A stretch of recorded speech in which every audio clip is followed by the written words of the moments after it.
Greetings. I hope everybody is doing okay. Now this is a good one tugenda kulawunya for starters. Nzikiriza mu ensonga nnya. Ng'omukulembeze yenna senga addiringa nazo family nga yakayingira obukulembeze.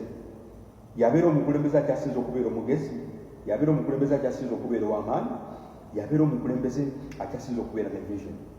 Bino ebintu bina senga biremu omukulembeze yenna okubikola. Nomata ebbanga ly'amala mu bukulembeze, omukulembeze oyo abeera kimbuyege, abeera munafu. Taba mugezi wadde nga bangi basobola okumutenda ng'omugezi. Mu bufunze ono omwami omulaba bantu bangi bagezaako kukusiigira ekifaananyi nti abadde mugezi ebbanga lyonna, era bagezaako okukulaga nti engeri gy'abadde afuze asobodde okufuga Uganda ebbanga ddene abadde mugezi. Mpulirizaako katono kankumalemu amaanyi. Jeno Yoweri Kaguta Museveni, with all due respect and with some little disrespect, tabadde mugezi ebbanga lyonna. He simply weaponized his failures. Okufuga ebbanga lyafuze ejja kuba bidiira eddako mweno kanku ensonga nnya. Mu bufunze, no matter how good or visionary a leader is, there are four core issues that, if not firmly addressed with zero tolerance and no exceptions, ensi eyo eba egenda kucripplinga kasita kituuka mu development, whether socially, economically or politically. Mu bufunze, zino ensonga nnya zengenda okukuwa. These four pillars are non-negotiable.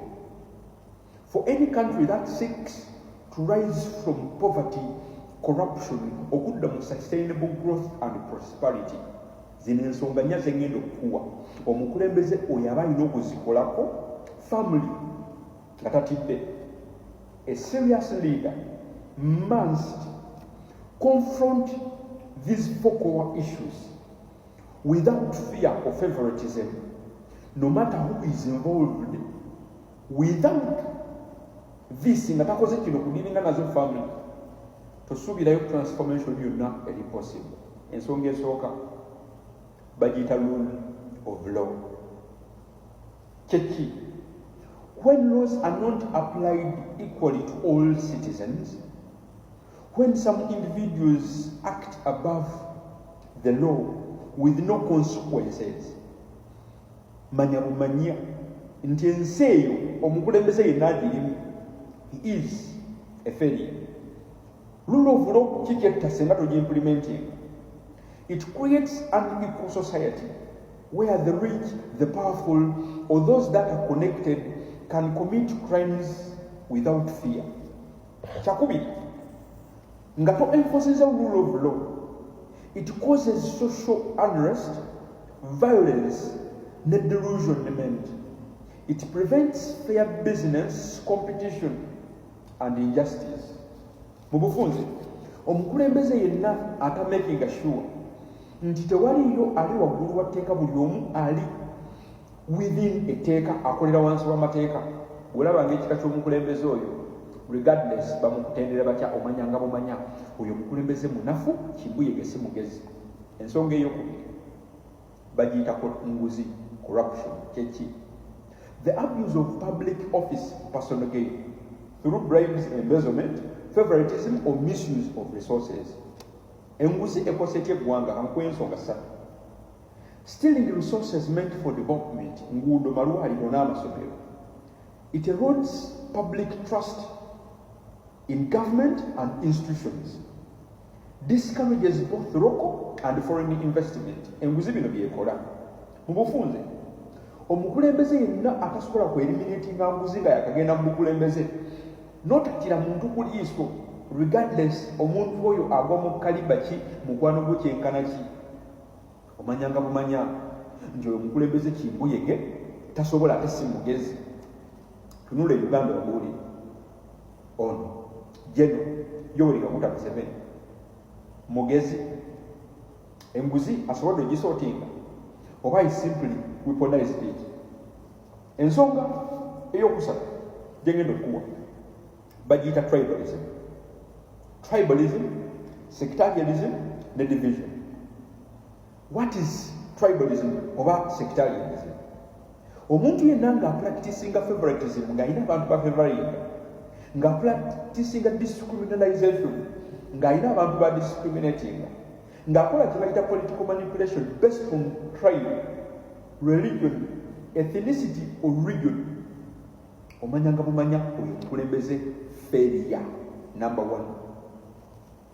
Bino byenkusomedde tribalism, sectarianism ne division byafectinga biki eggwanga. Ekisooka, divides people, fuels conflict and undermines national unity, encourages appointments by identity not by merit, okiraba mu gavumenti yono, leads to unequal development and marginalization. Otuuka mu bitundu ebyenjawulo mu bantu ab'enjawulo nga waliwo abalina ssente enkalu mu bungi, nga waliwo n'abataziina mu bungi. Mu bufunze, omukulembeze yenna alemererwa okuyunitinga ensi ye gy'afuga oba gy'akulembera n'agijja mu tribalism, sectarianism ne division, n'amakinga sure nti abipracticinga. Bw'omutunulangako bw'oba osobodde omukubanga ddusu ku ttaka, oyo omukulembeze abeera failure, abeera munafu. Ensonga esemba, weak institutions and system. Obulamu bw'omukulembeze yenna nga tava ku institutions kuba z'amaanyi, ng'amakinga sure nti azimba ba strongmen okusikira institutions ne system ne ziba nnafu, oyo omukulembeze abeera munafu, abeera kimbuyege. Weak institution itegeeza ki? When the governance depends more on powerful individuals rather than strong systems, laws and institutions. Nti senga olaba gavumenti yonna nga edipendinga nnyo ku bantu abamaanyi mu ggwanga, nti nga bw'olaba e Uganda awo, muganda w'ono Jenosali Musale atuula eggulu, azitoba nnyo n'okusinga institution yonna gy'esobola okwogerako. Mutabani we muzito nnyo okusinga institution yonna gy'esobola okwogerako. Mukyala wa General Museveni w'amaanyi okusinga ministry namba gy'akulembera. Bw'olaba ng'eggwanga litambula mu kalibe ng'omukulembeze azimbye ba strong men than strong institutions, omanya oyo omukulembeze munafu, kimbuyege. Mu kino ntegeeza ki? Kino kyafectinga kiki eggwanga? Progress collapses when a good leader lives or dies. Enkulaakulana efa omukulembeze ono senga atambula mu kategole eyo. Makes countries vulnerable to dictatorship, militarism and chaos. Nti omukulembeze yenna azimba ba strong men rather than strong institutions. Ensi ye agireka mu ntate y'okubanga etambulira bwannakyemalira, etambulira mu nkola y'amagye, ate ebeera mu chaos 24/7. Leads to personalized power, no service to citizens. Nti amakinga sure nti ensi ye etambulira nnyo ku bantu nga be balina eryanyi n'okusinga institutions, ate wabeerawo nga tewali service mu bantu. Mu bufunze biri ebintu bina nga senga biremu omukulembeze yenna okusootinga in the start, oyo omukulembeze abeera munafu. Yensonga lwaki omwami ono bw'omulabanga omukubiranga salyuti, bampuuga teyabataliza, yabakubirawo ewala. Kasaya kizuula nti enkola yaabwe ey'ebintu undermininga pillars zino ennya ng'erina gyenafuya, yalina okubakwatirawo regardless oli muzito kyenkana ki, oli munene kyenkana ki. Senga ova ku principles ezifuga National Unity Platform, balina okumukwata ku nkoona ku byova okuwulira ng'olira. Museveni asobodde okusotinga corruption, asobodde makinga sure nti rule of law ekola, asobodde okudilinga ne tribalism, sectarianism ne division, oba asobodde okudilinga ne institutions okuziwa amaanyi. Mu bufunze toddayo okuwuliriza kibuuzi kya muntu agamba nti Museveni mugezi. Si mugezi, tabangako mugezi, aye tagenda kujjukirwa ng'omugezi. Ebyo ebina kankuwa ekyalo yabifuula weapon emukumidde mu bukulembeze. Ye vidiyo egenda okuddako olunaku olw'enkya.